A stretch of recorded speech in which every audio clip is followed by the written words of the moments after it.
For months on months, many of Basotho believed they had some immunity against the novel coronavirus, but the reality is telling otherwise. The health sector is tumbling as the infection rate is spiraling out of control. The newly established NACOSEC body says it has no option but a hard lockdown to contain the current spread. The current state, for example, where let's say we have 400 people infected in the country, they would invariably infect 800 people. Those 400 will infect 800 people in about a month. When they heal, or God forbid they pass on, they will leave behind 800 people created by them. And those 800 will create their own 1,600 created by them. Now you're beginning to see that exponential growth. So R naught of 2 is prohibitive. It says we are getting in a serious danger zone. Hasipe says they have come up with an inclusive and transparent formula using common colors as an indication of the direction of which the country is heading to. We have dedicated the color yellow or amber or orange. I'm a man, so color blindness is the issue. Yeah, right. So between 2 and 2.5 R naught, which you will agree is a very high R naught, we are saying let us adopt the color amber, which really, as you know, with a traffic light, it indicates danger is coming. It's a warning. It says red is just around the corner. And therefore, from green, we have blue, which is 1 to 1.5 R naught, and then R naught of 1.5 to 2, we dedicate it to purple. Then from then on, 2 to 2.5 is where we are now, which is the orange color. Above that, 2.5, totally unacceptable. This thing will be overrunning the economy, will be running the society, to be killing people at an amazing rate. So we then adopt a red color, which indicates basically restriction of economic and social activity, very fundamentally, a lockdown, as it were. And if the country was to dodge that economic meltdown bullet, it is this kind of sacrifices it needs to maximize on. Rapelang Radebe, SABC News, Lesoth. Well, to talk us through the situation in Lesotho at the moment, we are now joined by our correspondent in the Kingdom, Rapelang Radebe. Well, Rapelang, a very good evening to you. Thanks for joining us. Welcome to the Globe. Hi, Simpiwa. Hi to you too. What has caused the surge in coronavirus cases, prompting the hard lockdown? I guess it is what we know already. The fact that the testing was not done on time, the fact that the contact and tracing was not a high priority at the time. There is really not much that was done in preparation. So I think when the testing actually started, it sort of surprised many people, but really it was to be expected. So how well is the country prepared then to deal with the surge in coronavirus cases? Unfortunately, by the way things look, not at all. If you can see the interview that we did earlier on, talking to the chief executive of the new Secretariat that has been restructured such that it can actually get some dirty hands onto the ground. But he's talking a story that is more horrific because the preparation is just not there.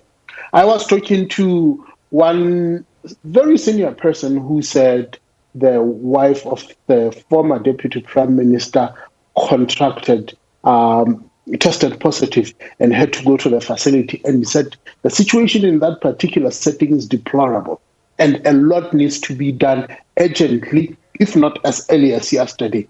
Otherwise, it is a situation that some people had literally said they escaped out of the facilities to go and find and source help elsewhere. It simply says it's derailed. And to some extent, you are saying, unfortunately, there is funds, but because of government red tape, none of that, not 1 cent of it has been spent to actually make sure that the situation is put into a proper.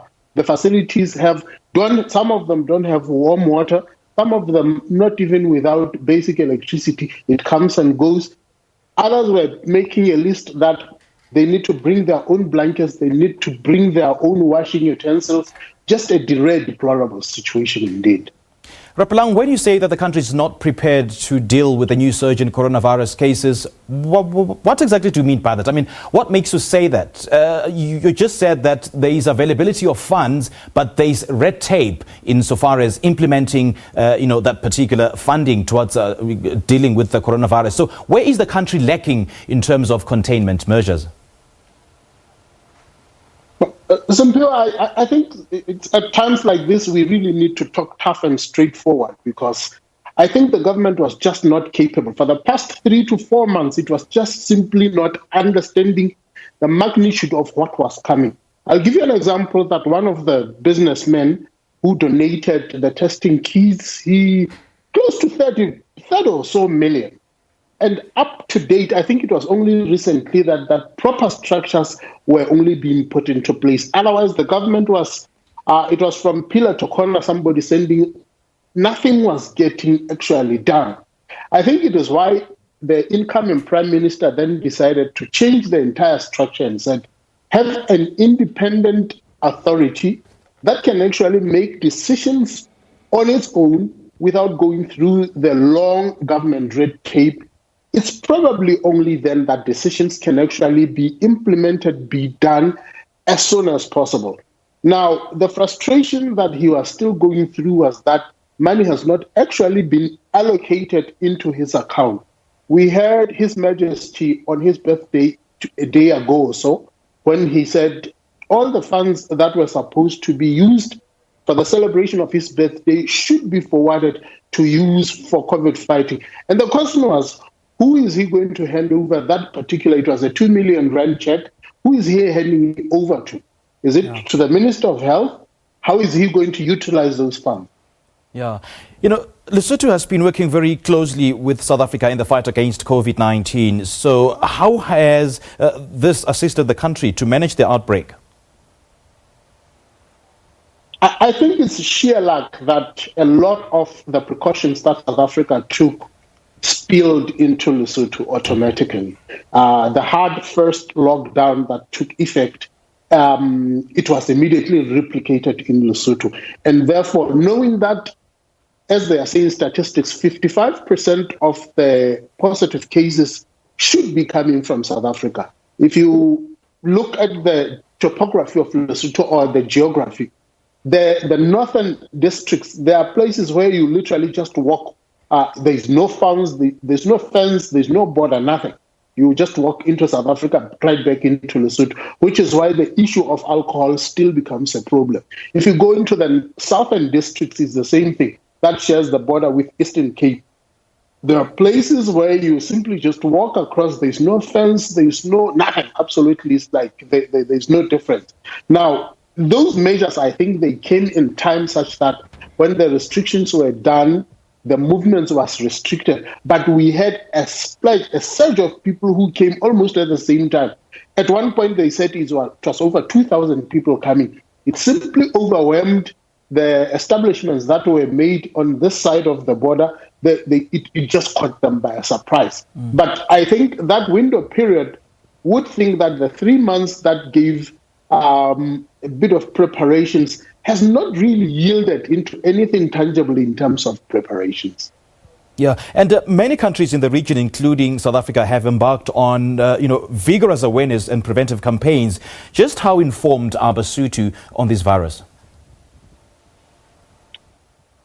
Unfortunately, there was for quite, I think, the first few, if not months, where there was that, I'll call it a myth, where Basotho really thought they have some immunity towards this particular virus. Some of them attributed it to the BCG, some of them even saying the ARVs kept them immune. The problem was that we're simply not testing.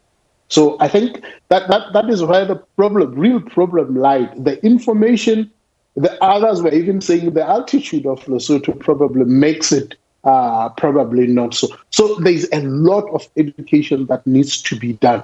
There's a lot of intensive messages targeted at specific people. If you look at how people are still going about with their activities, still enjoying the alcohols, parties, if you go to funerals, you still see big, large gatherings of people still together. So there's a lot of information and messaging that is clearly targeted to certain groups of people that must be very hard and vigorous. Fortunately, perhaps this lockdown that begins tonight will be a bit of a wake-up call for people to realize that if they don't behave, we will keep having a recurring lockdowns like this one, and it is not to anyone's advantage, simply. And from what you've seen or heard or even observed, is it economically viable for the country to enter into a hard lockdown? Are there any measures to cushion Lesotho nationals against the effects of these lockdown? For instance, the unemployed, for instance, the small business owners or the informal traders? Absolutely not. Absolutely not. By their own admission, Lesotho is literally broke. And we remember the other time there was an offer that people who work in the industrial sector will be offered 800 maloti just to cushion for their rentals and stuff. A lot of them, even up today, are still saying over the past 3 months, they still have not received those amounts. And if you turn to anywhere, the same guy, the chief executive, Thabo Khasipe, he is the Commissioner General of the Revenue Authority. That means he knows exactly what is in the coffers of the government. And he was the one who was admitting that we are not meeting our targets. We are not able to fulfill the mandate. So right now, it is a question of saying, look, we can decide to save the economy, but there won't be lives afterward. But what happens when you save lives and then there's no country or there's no economy to actually take care of those people? What happens now? So it's a bit of a very tough or technical balancing game between saving lives and saving the economy. All right, Rapelang Radebe, great chatting to you. Thank you so much for your update. My pleasure.